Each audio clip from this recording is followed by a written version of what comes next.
하이브리드 3.0 교회 2023년 9월 3일 주일 예배에 참여하는 모든 분을 축복하고 환영합니다. 1년의 3분의 2가 지나고 이제 3분의 1이 남아있는 이때에 우리의 마음 다시 한번 모으고 주님께 예배할 수 있기를 바랍니다.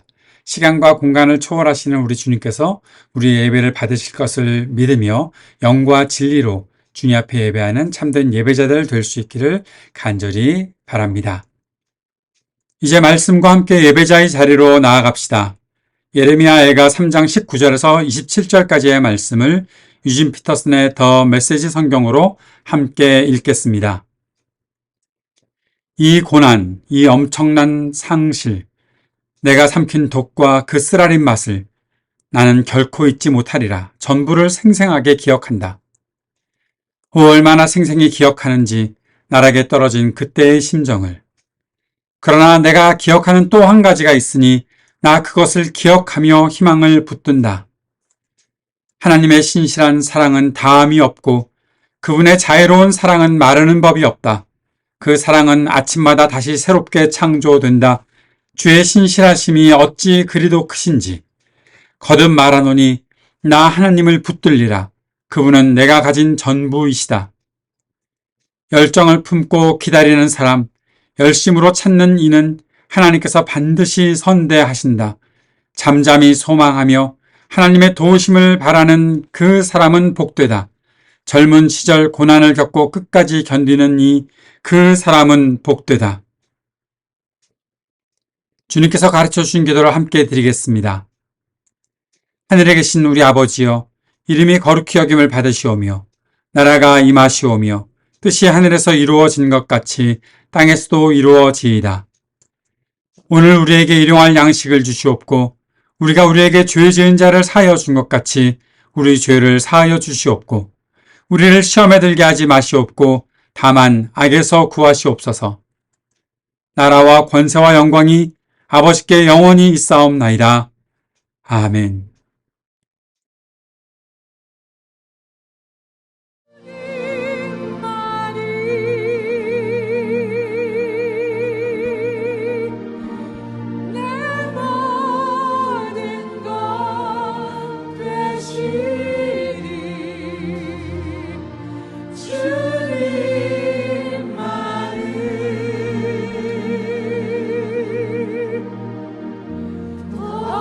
알게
오늘의 말씀은 시편 78편 65절에서 72절까지의 말씀입니다. 드디어 주님은 잠에서 깨어난 것처럼 분연히 일어나셨다. 포도주로 달아오른 용사처럼 일어나셨다.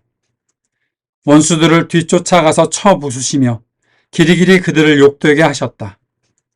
그리고 주님은 요셉의 장막을 버리시고 에브라임 지파도 선택하지 않으셨다.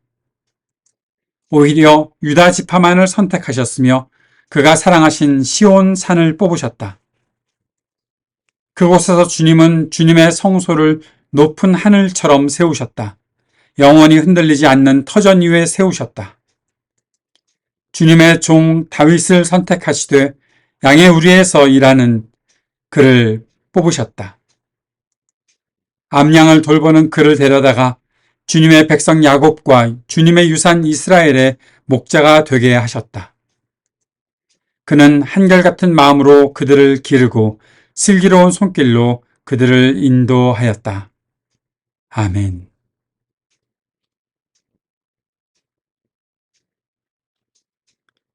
지난 한 주간 우리는 시편 78편의 말씀을 계속해서 묵상하고 있었습니다. 시편 78편이 비교적 다른 시들보다 꽤 긴 시라 우리가 한 주 내내 이 시편 78편을 묵상하고 있는데 오늘 그 내용을 다시 한번 생각해보고 또 마지막에 나오는 65절부터 72절까지의 말씀에서 우리에게 무엇을 하나님께서 말씀하시는지 함께 들을 수 있었으면 좋겠습니다. 시인은 백성들에게 무엇인가를 가르치고자 했지요. 무엇인가를 교훈하고자 했습니다. 그래서 이 시의 표제에 마스길이라는 말이 붙어져 있었지요. 마스길이란 말의 뜻은 가르침, 교훈 등의 그런 뜻을 가지고 있다고 말씀드렸었습니다.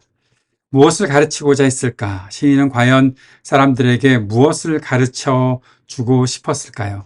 그래서 이 시를 쓸 때 어떤 내용들을 기록했을지 잘 살펴보는 것은 그 가르침을 잘 알 수 있는 중요한 일이라 생각을 합니다. 시인이 언급하는 것 중에 비유, 숨겨진 옛 비밀 그런 단어가 있다고 말씀드렸었지요. 이것은 시인이 지금 언급하고 있는 일들이 아주 새로운 일들은 분명히 아니다라는 것들을 알 수가 있습니다. 주님께서 그들에게 이미 말씀하셨던 것들을 또 주님께서 그들에게 이미 행하셨던 일들을 말해주고 있고 그 모든 일들을 비유로 해서 지금 우리가 무엇을 알아야 하는지 무엇을 깨달아야 하는지 그 사실을 증거하겠다라는 마음을 가지고서 이 말씀을 주고 있습니다. 이것이 단지 우리만 배워야 될 것이 아니라 우리 자손에게도 가르쳐줘야 한다라는 사실을 매우 중요하게 언급하고 있는 일들을 우리는 볼 수 있습니다. 하나님께서 행하신 일들을 우리가 무엇이라 생각하고 어떻게 그 일들을 간직해야 할까? 그것을 크게 두 가지로 볼 수가 있었죠.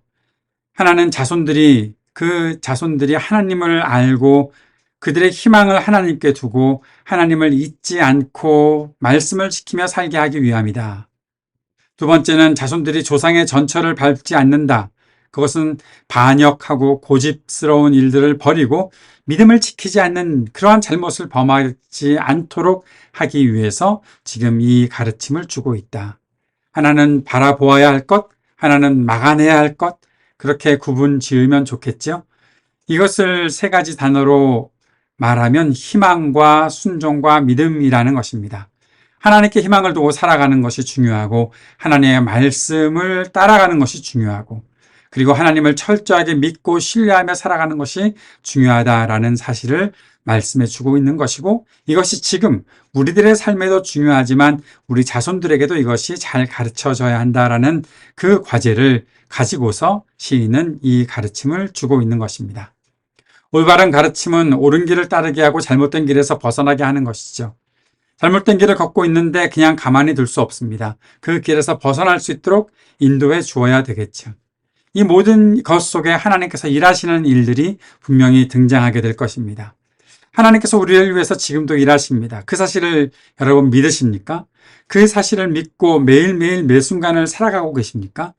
그렇다면 하나님께서 지금 일하고 계시다라는 사실을 우리 자손들에게도 우리가 가르치는 그 미래 세대 가운데도 그 사실을 증거해야 하겠지요. 어떻게 가르칠 수 있겠습니까? 지금 우리의 삶으로 나타내 주어야 되겠죠. 우리가 예전 이야기만 가지고 옛날에 이랬었어. 성경에 이렇게 기록되어 있고 또 옛날에 하나님께서 이렇게 하셨어. 그 가르침도 중요하지만 지금 내가 그 하나님을 어떻게 의지하고 살고 지금 나의 삶에 하나님께서 이렇게 일하고 계시다. 그 사실을 우리 자녀들에게도 잘 가르칠 수 있어야 하겠죠. 믿음이라는 것은 옛날 이야기하는 것이 다가 아니잖아요. 내가 예전에 이렇게 믿었습니다. 그래서 이러한 일들을 겪었습니다. 그것도 무척 중요한 일이지만 그러나 믿음이라는 것은 지금 현재 내가 신뢰하고 의지하고 의존하고 살아가는 것 그것을 말하는 것이고 앞으로 내가 어떻게 살아갈 것이다 라는 사실을 말하는 것이 바로 믿음이죠. 그래서 믿음은 추억이라고 말하지 않고 기억하는 것이라고 말하는 거죠. 아름다웠던 옛날 일을 되새기는 것은 추억하는 것이겠지만 우리가 옛날 일에 기대어 살지 않는 것, 앞으로 내가 이렇게 살겠습니다라고 결단하는 것이기에 예전에 그것들이 기억이 되어 힘이 되고 그 기억이 되어 내 자산이 되고 그 기억이 되어 내가 앞으로 살아갈 수 있는 그 원동력이 될 수 있어야 하기에 우리는 하나님의 말씀과 하나님의 행하신 일들을 잘 기억하고 그 기억을 가지고 미래를 살아가야 한다라는 것입니다. 하나님을 아는 지식은 말씀을 통해서 주어지는 것이죠. 하나님께서 행하시는 일들을 바라보는 그 믿음의 눈을 열고 주님께서 일하시는 것들을 바라보아야 하는 것이죠. 우리 자녀들에게 이렇게 말씀이 가르쳐져야 되지 않을까. 단순한 가르침이 아닌 전수해 주는 것. 이것이다 라고 그렇게 줄 수 있는 것. 그것이 우리에게 필요한 것입니다. 여기에 많은 고민이 필요하겠지요. 연구도 필요할 것이고 또 여러 가지 살펴봐야 될 것들이 있을 것입니다. 말과 글을 해석해서 전하는 것도 중요하겠지만 어떻게 살아야 할지 그것을 삶의 모범으로 또 함께 살아가는 그 과정에서 해나가야 되기에 우리가 쉽게 해낼 수는 없겠지요. 그러나 분명히 해야 하는 일입니다. 어떻게 하면 이 일들을 우리가 잘 해나갈 수 있을까? 그 생각을 가지고 오늘 이 말씀들을 살펴보았으면 좋겠습니다. 시인에게 있어서 아주 중요한 원리가 하나 있는데요. 그것은 그가 역사를 옳게 알고 사람들에게 전하고 있다는 것입니다. 역사를 왜곡시키거나 역사를 잘못 이해하고 있다면 바른 길을 걸어갈 수가 없는 것이죠. 우리가 겪고 있는 모든 삶의 과정에서 그 일들은 분명하게 드러나지 않습니까?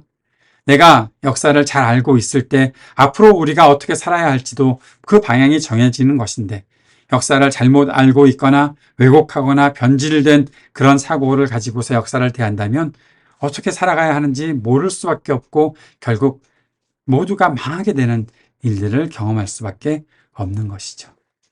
하나님께서 우리에게 일하신 일들을 잘 기억해내는 것, 그리고 그것을 잘 배우는 것, 그 속에서 하나님께서 어떻게 일하셨는지를 알고 지금 우리 가운데서도 어떻게 일하시는 것을 아는 것이 무척 중요한 일이다 생각을 합니다.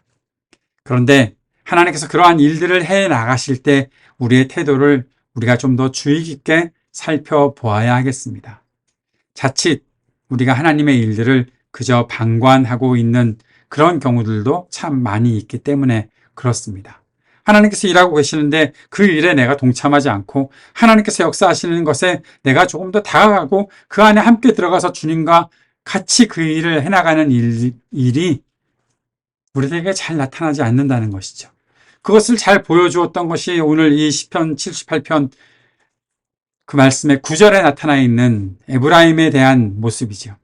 에브라임의 자손은 무장을 하고 활을 들고 나섰지만 정작 전쟁이 일어났을 때 물러가고 말았다. 구체적으로 에브라임이 어떤 때 이런 일들을 했을까? 이것이 이스라엘 왕국이 있기 이전의 일이었는가? 출애굽해서 가나안 땅에 들어왔고 그 속에서 있었던 일이었을까? 아니면 왕국이 형성되고 그 이후에 있었던 일이었을까? 여러 가지 의견들이 있는 것을 볼 수 있지만 이렇게 정리하면 좋을 것 같습니다. 가지고 있는 것이 굉장히 많고 전쟁에서도 분명히 그 힘을 가지고서 어느 정도 맞서 싸울 수 있는 그러한 무기들도 있고 갖춘 것이 굉장히 많은데 하나님께서 함께 싸우자고 하시는 그 전쟁이 일어났을 때 하나님을 믿는다면 나가 싸워서 이겼을 텐데 믿음이 없으니 전쟁이 일어났을 때 다 물러가고 말았다. 하나님의 일에 동참하지 않는 겁니다. 그저 옆에서 바라만 보고 있는 것이죠. 하나님의 말씀과 하신 일들을 분명히 기억하고 있다면 그 하나님께서 일을 이루시기 위해 불러내셨을 때 가장 적극적으로 나아가야 하는 것 아니겠습니까? 내가 가지고 있는 것이 있으니 그 일에 쓰임 받는 것은 기꺼이 해나가야 되는 일이죠. 그런데 아무것도 없습니다. 배우지도 않았고 기억도 하지 않으니 내가 갖추고 있는 것들이 많더라도 그것을 어떻게 사용해야 할지 하나님이 무엇을 원하시는지 전혀 관심 없이 그렇게 지나가 버리고 마는 것입니다. 이것이 이스라엘 백성, 특별히 에브라임의 모습이었고 오늘을 살고 있는 우리에게도 이러한 모습들이 있지 않나 그런 생각을 해보게 됩니다. 하나님의 그 일들을 그게 나하고 무슨 상관이 있나? 하나님의 역사가 나타난다고? 구경 좀 해볼까? 그 정도만 하고 있으니 이리 와라! 함께 하자라고 할 때는 이것저것 생각해보고 결국 죄다가 에이, 안 해. 하고 물러나 버린다는 것이죠. 하나님께서 하신 말씀 그리고 그 일들 잘 배웠고 기억하고 있다면 내가 가지고 있는 것과 아무런 상관없이 하나님의 말씀대로 살아가고 그 일에 헌신해 나가는 것 아니겠습니까? 다윗은 골리앗과 싸울 때 다윗에게 무엇이 있었습니까? 그저 가지고 있었던 돌밖에 없었잖아요. 그럼에도 불구하고 다윗은 싸울 수 있었습니다. 왜냐하면 하나님께서 어떻게 하시는지 분명히 알고 있었던 사람이었으니까요. 그런데 그것이 아무것도 없다? 이스라엘 백성에게 그러한 배움도 없고 기억도 없다? 이해가 되지 않는 일이죠. 그들이 보았던 기적이 무엇입니까? 이스라엘 백성들은 바다를 가르고 그들을 건너게 하시는 하나님을 봤잖아요. 밤에는 불기둥과 낮에는 구름기둥으로 언제나 그들을 인도하시는 주님을 보았잖아요. 만나를 내리셔서 그 광야에서도 먹을 것이 있게 하시고 물을 바위에서 내셔서 목을 축이게 하시고 고기 먹자, 고기 먹고 싶다, 고기가 먹고 싶어서 이집트로 돌아갈까 하는 그러한 사람들에게 메추리 떼를 보내셔서 결국 모두가 입에 고기 냄새가 끊이지 않게 하신 것이 하나님이신데 대적들과의 싸움에서 늘 이기게 하시고 전진할 수 있게 하셨던 그 일들을 보여주신 분이 하나님이신데 하나님을 기억하지 못한다고요? 하나님을 배우지 못했다고요? 하나님께서 주셨던 말씀들이 있는데 모른다고요? 그래서 상관없다고요? 그저 지켜만 보겠다고요? 말도 안 되는 소리지 않습니까? 그들의 태도가 정말 이상한 것이죠. 그 이상한 태도를 이 시인이 기억하고 있습니다. 41절, 42절에 그들은 하나님을 거듭거듭 시험하고 이스라엘의 거룩하신 분의 마음을 상하게 하였다. 그들이 하나님의 권능을 기억하지 아니하며 대적에게서 건져주신 그날도 잊어버렸다. 어떻게 기억하지 않을 수가 있겠습니까? 기억을 잘 못하는 사람들 그들뿐만이 아니죠. 예수님의 제자들도 기억하지 못했죠. 예수님께서 그들에게 빵 5개와 물고기 2마리로 수많은 사람들을 먹여주셨는데도 불구하고 이를 기억하지 못해요. 병자를 고쳐주셨는데도 기억하지 못해요. 기도하시면서 하셨던 그 모든 일들을 기억하지 못해요. 말씀하셨잖아요. 부활하실 거라고. 그것도 기억하지 못해요. 아무것도 기억나지 않습니다. 어떻게 이렇게 살 수가 있을까요? 여러분 어떠십니까? 잘 기억하고 계십니까? 우리의 기억 상태는 지금 어떻습니까? 어떻게 해야 잘 기억할 수 있냐고요? 자주 봐야 기억이 나는 거지. 자주 안 보고 어떻게 기억할 수가 있습니까? 하나님 말씀이 잘 생각이 안 난다고요? 안 보니까요. 하나님 말씀에서 멀어져 있으니까요. 생각나지 않는 거죠. 매일매일 하나님 말씀을 묵상해 보십시오. 그 말씀이 왜 기억나지 않겠습니까?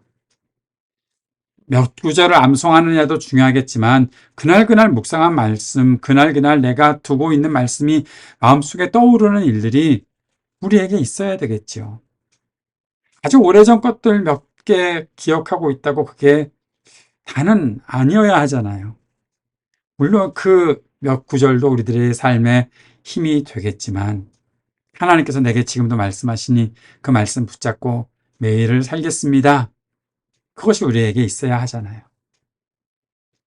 예전에 어떤 목사님이 저에게 했던 말씀이 있습니다. 제 자랑 같은 이야기지만 그저 그냥 나누는 것입니다. 그분이 저한테 그런 얘기를 하더라고요. 목사님의 설교를 듣다 보면 오늘 묵상한 말씀에서 이런 말씀이 있었다. 어제 묵상한 말씀에서 이런 말씀이 있었다. 늘 최근에 하나님의 말씀을 묵상하면서 경험했던 일들이 하나님의 그 말씀들이 기억이 나고 말씀을 전할 때도 누군가와 이야기할 때도 그런 일들이 계속 나타나는 것이 도전이 된다고 말씀하시더라고요. 예, 그렇게 알아봐 주니까 참 감사했지만 마땅히 우리가 해야 될 일 아니겠습니까? 말씀이 기억나지 않는다, 말씀이 잘 생각나지 않는다. 그럼 핑계 대지 않았으면 좋겠습니다. 매일, 매 순간 주님의 말씀과 함께 살아갈 수 있었으면 좋겠습니다.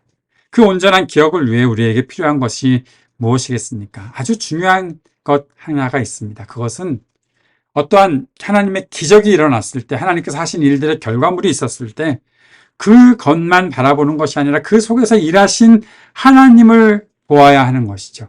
내게 말씀하신 그 하나님을 보아야 하는 것이죠. 문자를 기억하는 것보다 더 중요한 것이 내게 지금 말씀하시는 그 하나님을 바라보는 거죠. 하나님께서 어떤 마음을 가지고 내게 말씀하셨는지 알면 왜 그 말씀이 기억나지 않겠습니까?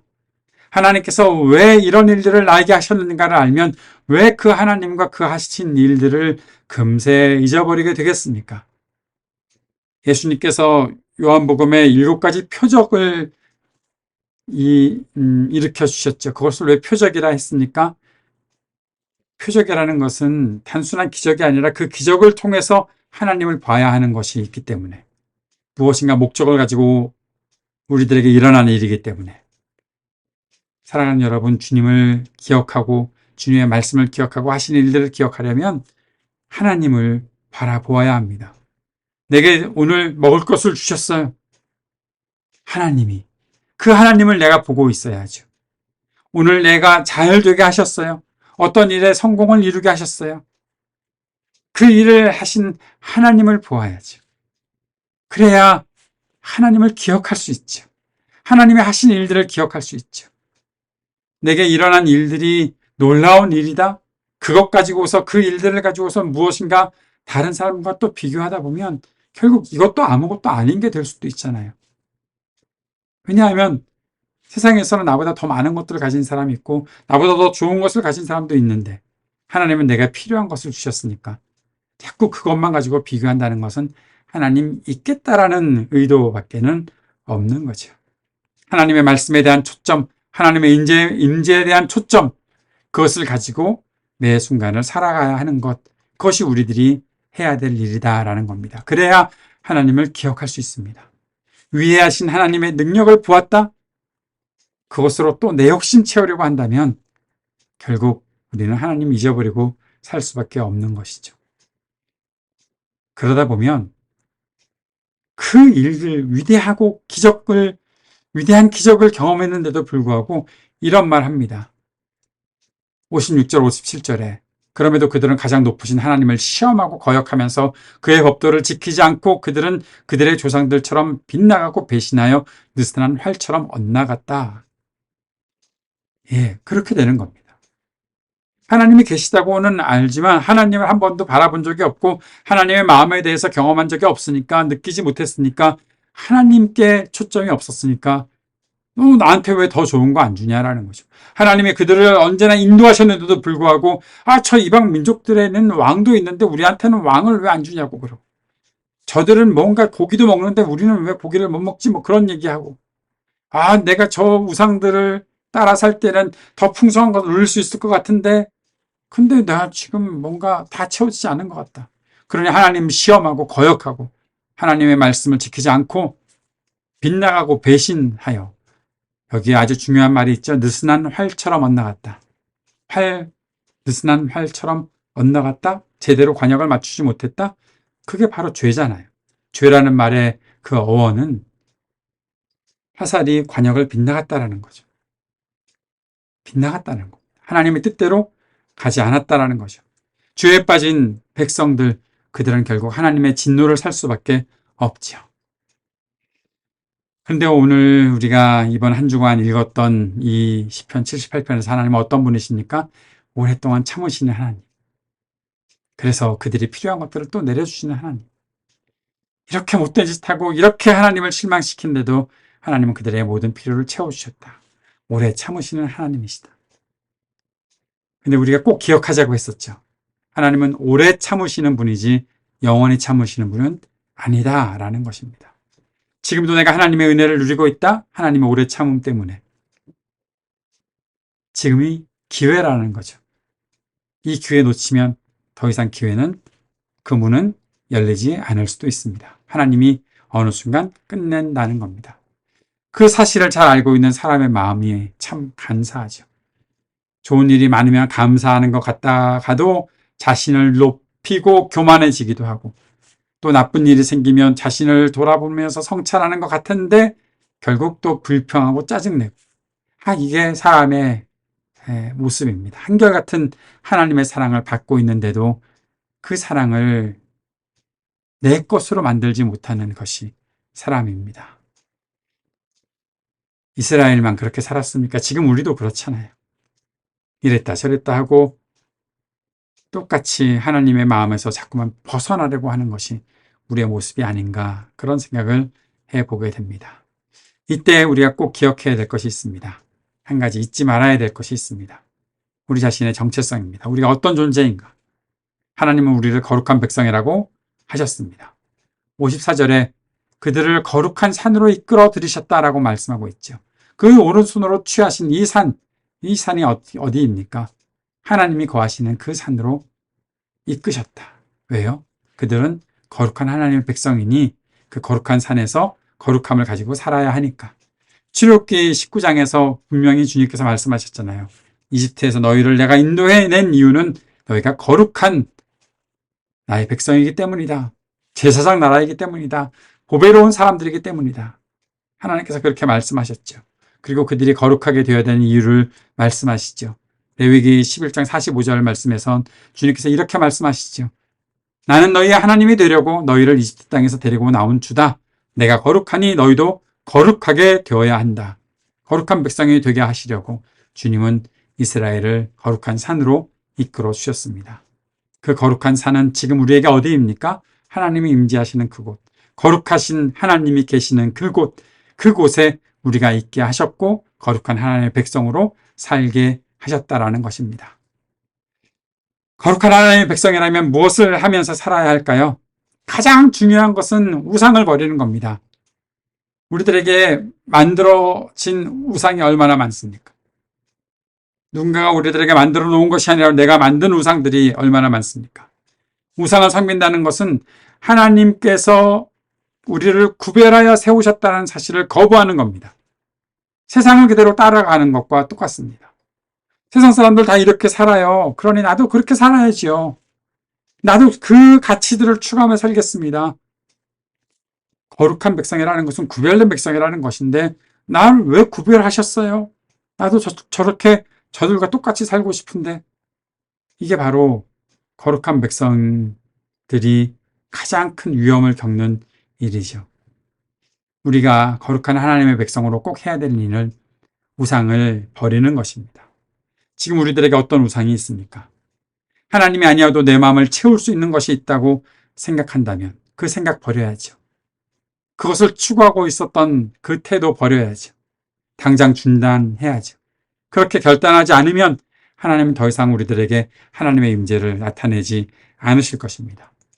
62절부터 64절에 이렇게 말씀하시죠. 주님의 백성을 칼에 내주시고 주님의 소유에 분노를 쏟으셨다. 불로 젊은 총각들을 삼켜버리시니 처녀들은 혼인 노래를 들을 수 없었다. 제사장들은 칼에 맞아 넘어지고 과부가 된 그들의 아내들은 마음 놓고 곡 한 번 못하였다. 하나님의 백성들이 결국 다른 원수들에게 다 멸망을 당한다는 것입니다. 총각, 처녀, 혼인의 노래 할 수 없다는 겁니다. 미래가 없다는 겁니다. 하나님께서 말씀하신 대로 살지 않고 하나님 의지하지 않으니, 하나님께 희망을 두지 않으니 결국 그들의 미래는 없다. 제사장들이 칼에 맞아 넘어지고 과부가 된 그들의 아내들은 마음 놓고 곡 한번 못하였다. 제사장들 우리를 회복시키기 위해 치유하기 위해 필요한 존재들인데 과부가 된 사람들은 하나님의 긍휼을 입을 수 있는 사람들인데 아무것도 할 수가 없다라는 겁니다. 회복도 희망도 없다. 치유도 없다. 미래가 없다.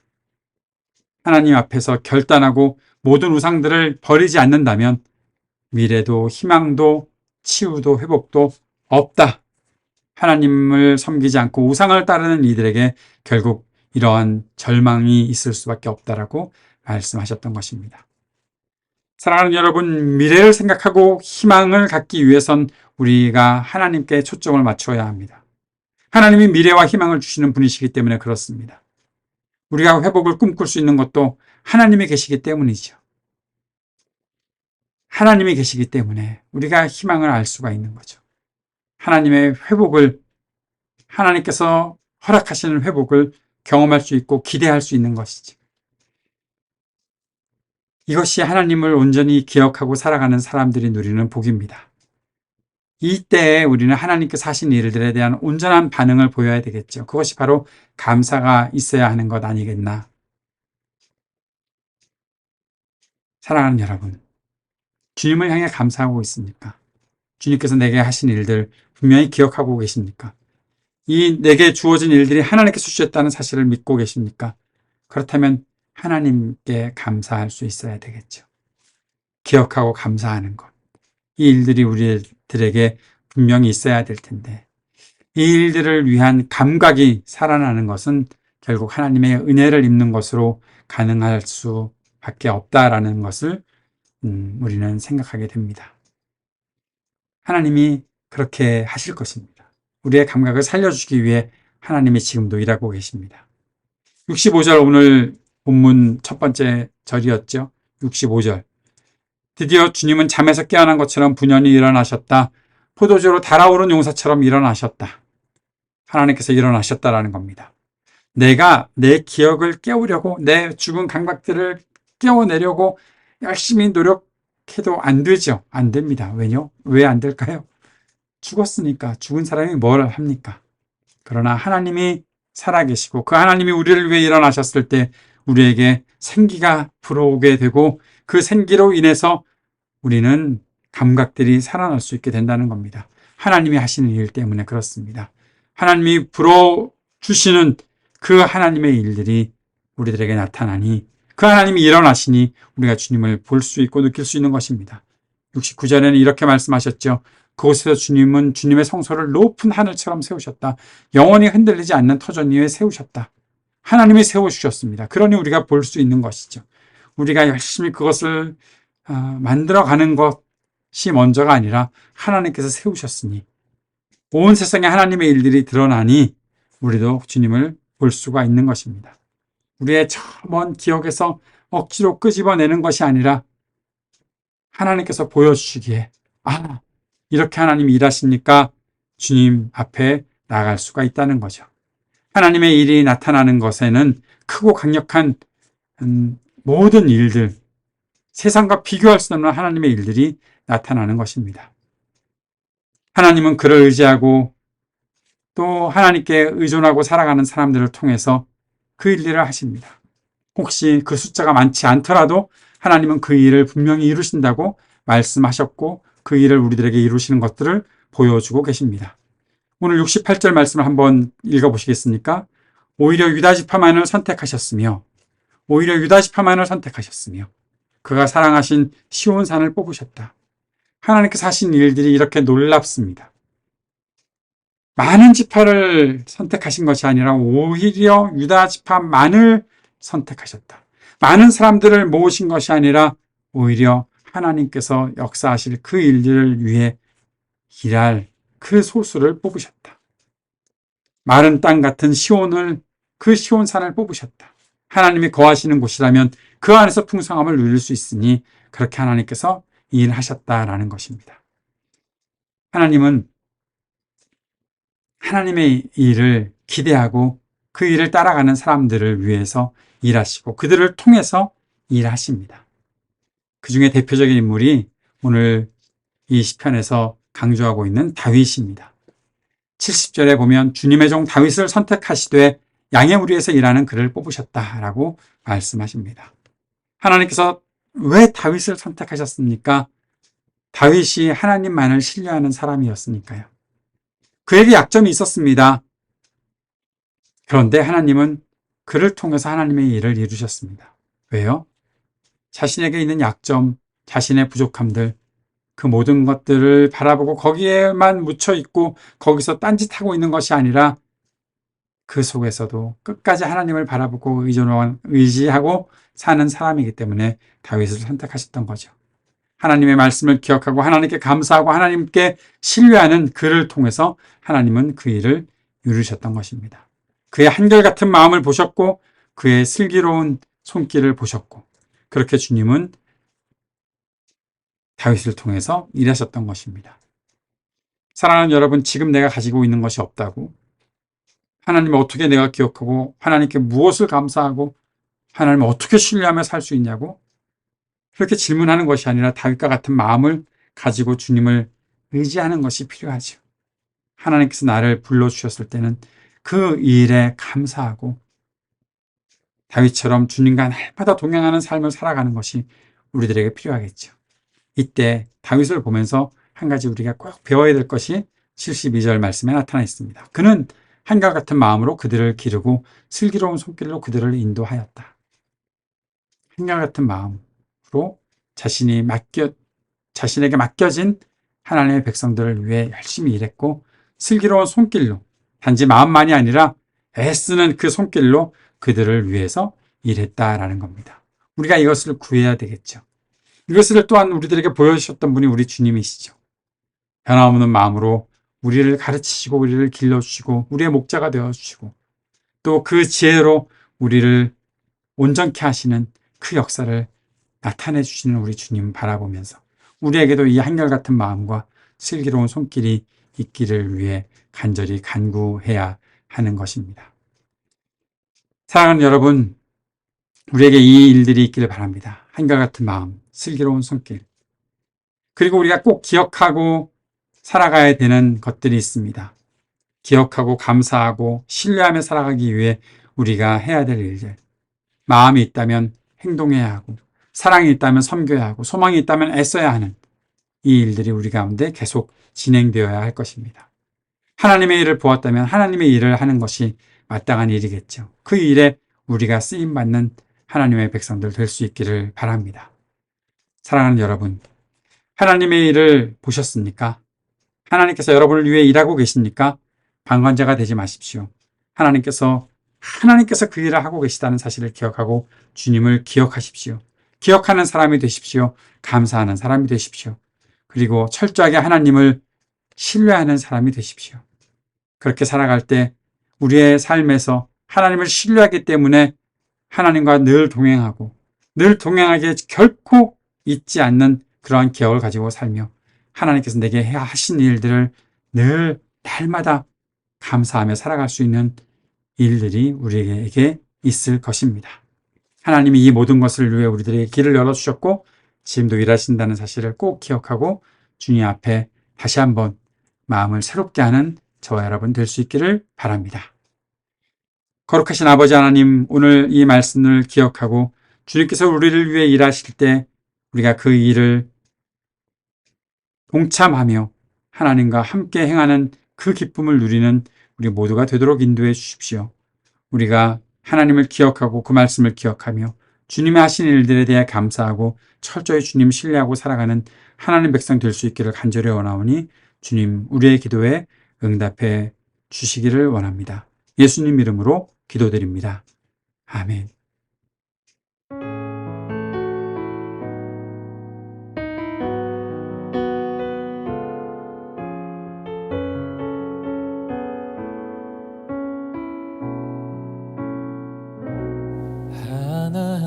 하나님은 너를 만드신 분, 너를 가장 많이 알고 계시며 하나님은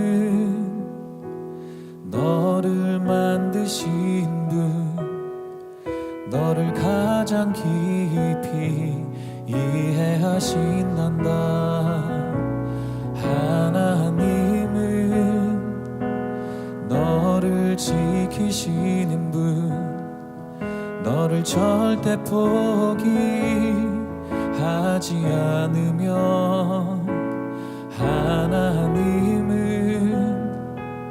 너를 지키시는 분, 너를 쉬지 않고 지켜보신단다. 그의 생각 셀 수 없고, 그의 자비 무궁하며,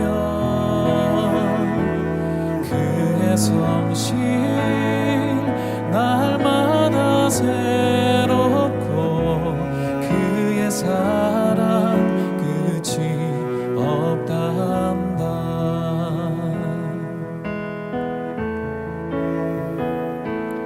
하나님은 너를 원하시는 분, 이 세상 그 무엇 그 누구보다 하나님은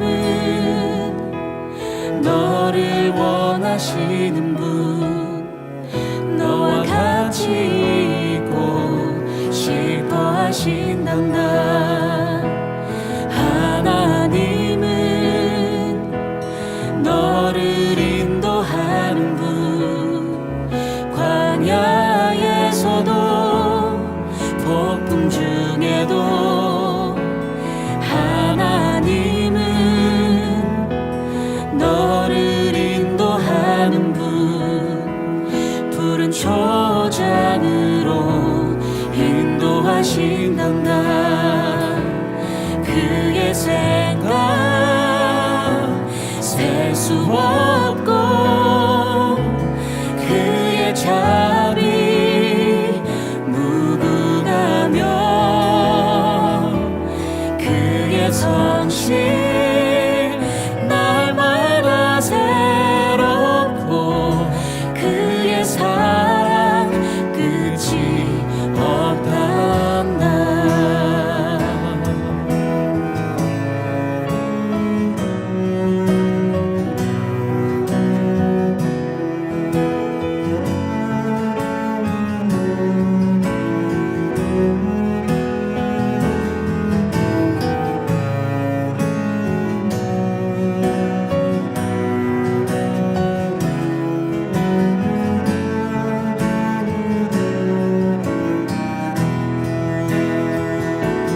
그의 생각 셀 수 없고, 그의 자비 무궁하며,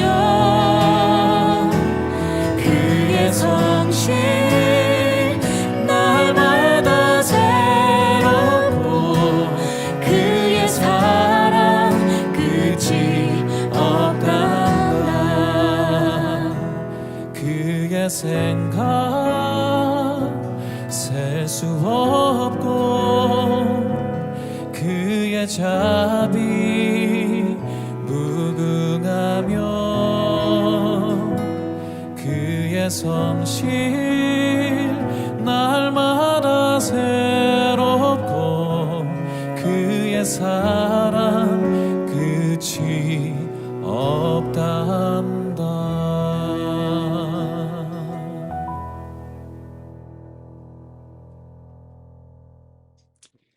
이제 말씀을 기억하고 우리 서로를 축복하는 시간 갖도록 하겠습니다. 그리스도 우리 앞에 계셔서 우리를 늘 좁고 바른 길로 이끄소서. 그리스도 우리 곁에 계셔서 우리 손을 붙드시고 용기를 주소서. 그리스도 우리 아래에 계셔서 우리가 넘어질 때 받으시며 희망 잃지 않게 하소서. 그리스도 우리 위에 계셔서 우리 일상의 모든 순간을 거룩하게 하소서. 그리스도 우리 안에 계셔서 우리가 그리스도의 열매를 맺게 하소서. 성삼위 하나님 항상 우리와 함께 처음과 같이 지금도 그리고 영원히. 아멘. 오늘도 예배에 함께 해주신 모든 분을 다시 한번 축복합니다. 한 주 동안의 우리의 삶에 하나님께서 역사하실 것들을 기대하고 믿으며 주님과 늘 동행하는 하루하루를 보내시기를 바랍니다.